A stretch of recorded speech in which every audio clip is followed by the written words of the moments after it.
Praise the Lord. കർത്താവിൻ്റെ പരിശുദ്ധ നാമത്തിന് നന്ദിയോടെ സ്തോത്രം. അനുഗ്രഹിക്കപ്പെട്ട ഒരു പ്രഭാതം കൂടെ കാണുവാൻ ദൈവം നമുക്ക് ആയുസ്സിൽ തന്ന വിലപ്പെട്ട ഭാഗ്യത്തിനായി നന്ദി പറയുന്നു. ഇത് പ്രഭാത സന്ദേശം. ഞാൻ പാസ്റ്റർ KP പിൻഡോ ഫ്രം മസ്കറ്റ്. നമ്മുടെ ജീവിതത്തിൽ കർത്താവിൽ ആശ്രയിക്കുക എന്ന് പറയുന്നത് ഒരു മനുഷ്യനെ സംബന്ധിച്ചിടത്തോളം ഏറ്റവും ഭാഗ്യകരമായ അവസ്ഥയാണ്. 16-ാം സങ്കീർത്തനത്തിൽ നമ്മളിങ്ങനെ വായിക്കുന്നു. അതിൻ്റെ 2-ാം വാക്യത്തിൽ, ഞാൻ യഹോവയോട് പറഞ്ഞത്, നീ എൻ്റെ കർത്താവാകുന്നു, നീ ഒഴികെ എനിക്കൊരു നന്മയുമില്ല.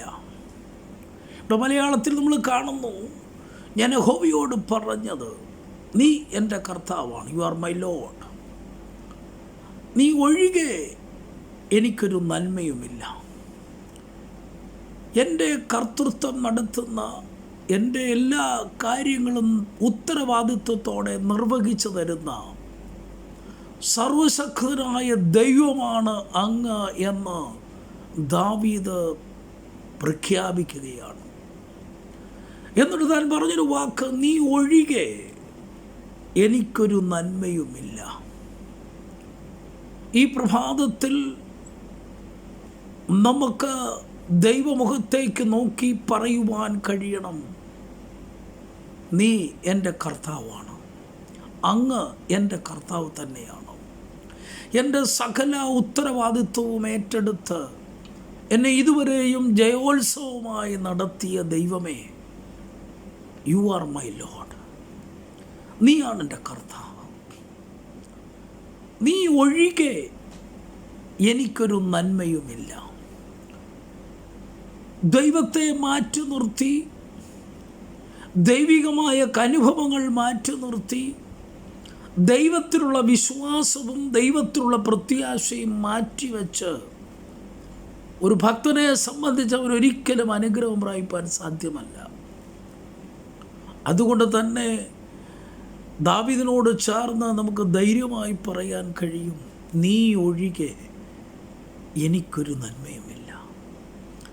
ദൈവത്തെ മാറ്റി നിർത്തി, ദൈവികമായ അനുഭവങ്ങൾ മാറ്റി നിർത്തി, നമ്മുടെ സ്വന്തം ബുദ്ധിക്കോ നമ്മുടെ സ്വന്തം വിദ്യാഭ്യാസത്തിൻ്റെ വലിപ്പത്തിലോ പാരമ്പര്യങ്ങളുടെ വലിപ്പത്തിലോ നമ്മുടെ കയ്യിലുള്ള സമ്പത്തിൻ്റെ വലിപ്പത്തിലോ ഒരു കാരണവശാലും നമുക്ക് ദൈവത്തെ മാറ്റി നിർത്താൻ സാധ്യമല്ല. ഈ പ്രഭാതത്തിൽ ഒരു പ്രാർത്ഥനയോടുകൂടെ തുടങ്ങട്ടെ, ഒരു പ്രഖ്യാപനത്തോടുകൂടെ നമുക്കും ആരംഭിക്കാം. ദൈവമേ, നീയാണ് എൻ്റെ കർത്താവ്, നീയാണ് എൻ്റെ സകല കാര്യങ്ങൾ ഇതുവരെയും ചെയ്തു തന്നത്. കഴിഞ്ഞ നാളുകൾ പ്രവർത്തിച്ച ദൈവം, ഇന്ന് പ്രവർത്തിച്ചു കൊണ്ടിരിക്കുന്ന ദൈവം, മേലാലും പ്രവർത്തിപ്പാൻ വിശ്വസ്തനായ ദൈവമേ, അങ്ങൻ്റെ കർത്താവാണ്. അങ്ങേ മാറ്റി നിർത്തി, അങ്ങേ ഒഴിവാക്കി നിർത്തി എൻ്റെ ബുദ്ധിക്കോ വിവേകത്തിനോ സ്വന്തം വിവേകത്തിലോ ഒരിക്കലും എനിക്ക് മുന്നേറുവാൻ കഴിയത്തില്ല.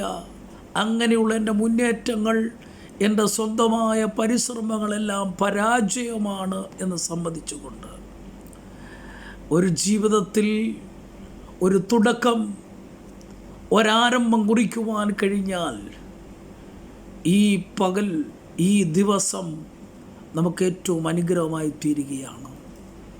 പ്രഭാതത്തിൽ നമുക്കതിനായി ദൈവസന്നിധിയിലേക്ക് നമുക്ക് സമർപ്പിക്കാം. നമുക്ക് ദൈവത്തോടെ നമുക്കും ഒന്ന് പ്രഖ്യാപിച്ച് പറയാം, ധൈര്യത്തോടെ പറയാം, നീ എൻ്റെ കർത്താവാണ്, നീ ഒഴികെ എനിക്കൊരു നന്മയുമില്ല എന്ന് ഈ പ്രഭാതത്തിൽ നമുക്കും ദൈവത്തോട് പറയാം. ഒരു വാക്ക് നമുക്ക് പ്രാർത്ഥിക്കാം. ഞങ്ങളുടെ ദൈവമേ, പരിശുദ്ധ കർത്താവേ, ഈ നല്ല പ്രഭാതം തന്നതിനായി സ്തോത്രം. അനേകർ ഉറങ്ങി, അനേകർക്ക് ഉണരുവാൻ കഴിഞ്ഞില്ല. ഈ പ്രഭാതം കാണുവാൻ ഞങ്ങൾക്ക് തന്ന ഭാഗ്യത്തിനായി സ്തോത്രം. ഈ പ്രഭാതത്തിൽ അങ്ങയുടെ വചനത്തിൽ വായിച്ചതുപോലെ നീ അടിയങ്ങളുടെ കർത്താവാണ്, നീ ഒഴികെ ഒരു നന്മയുമില്ല കർത്താവേ. അങ്ങയെ മാറ്റി നിർത്തി, അങ്ങയെ മുൻനിർത്താതെ സ്വന്തം വിവേകത്തിലും സ്വന്തം ആലോചനയും സ്വന്തം ബുദ്ധിക്കും ഞങ്ങൾക്കെങ്ങും എത്തുവാൻ കഴിയത്തില്ല. ആ യാത്ര പരാജയത്തിലാണെന്ന് ഞങ്ങൾ അറിയുന്നു. ഈ രാവിലെ ദൈവാശ്രയമുള്ളവരായി